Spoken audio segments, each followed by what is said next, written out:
Oke, saya ulangi yang bagian ini.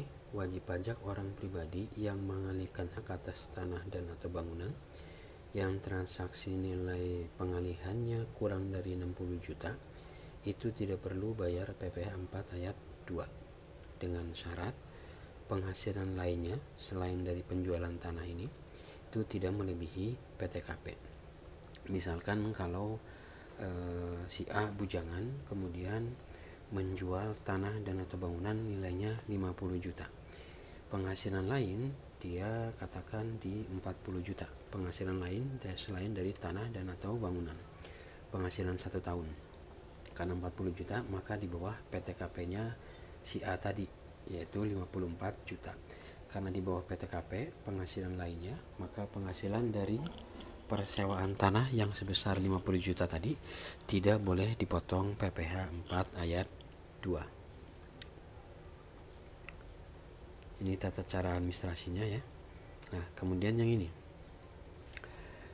PPh final atas penghasilan dari usaha jasa konstruksi. Yang ini pengertian tentang jasa konstruksi, definisinya bisa baca sendiri.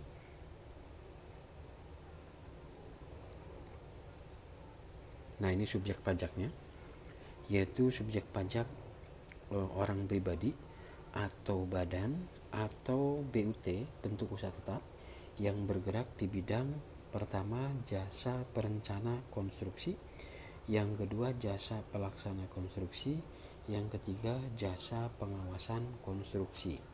Jadi di konstruksi ini ada 3 jenis sub bidang jasa, yaitu perencana, pelaksana, dan pengawas konstruksi. Ini tarifnya nanti akan beda-beda. Ini tarifnya ya, bersifat final. Kalau dia pelaksana, jasa pelaksana konstruksi, maka tarifnya 2-4%. Yang kualifikasinya kecil itu akan kena 2%. Kemudian yang kualifikasi menengah atau besar akan dikenakan tarif 3%.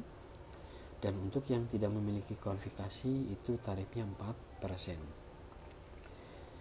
Tidak memiliki kualifikasi ini artinya dia tidak mendaftarkan diri ke asosiasi pengusaha jasa konstruksi sehingga tidak punya klasifikasi atau tidak punya kualifikasi usaha, atau dia punya kualifikasi usaha tetapi kemudian expire, artinya sudah tidak berlaku lagi, jadi dianggapnya dia tidak memiliki kualifikasi usaha.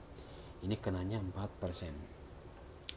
Kemudian kalau yang perencana dan pengawas itu hanya dibagi 2, yang punya kualifikasi usaha itu kena tarif 4%, yang tidak punya 6%. Dua-duanya ini adalah dasar pengenaan pajaknya adalah jumlah pembayaran atau jumlah penerimaan yang merupakan bagian kontrak, tidak termasuk PPN ya. Jadi ini nilai bruto sesuai kontrak, tidak termasuk PPN. Itu dasar pengenaan tarifnya. Jadi kalau misalnya ada usaha jasa konstruksi, kita pakai jasa konstruksi misalnya perusahaan A untuk pelaksana, kemudian A tadi melakukan tagihan ke kita.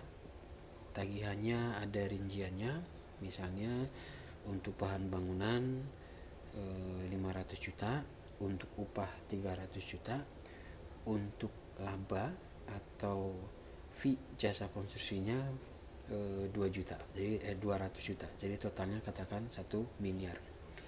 Maka nilai bruto pengalihan adalah 1 miliar, bukan hanya jasanya saja, tapi keseluruhan.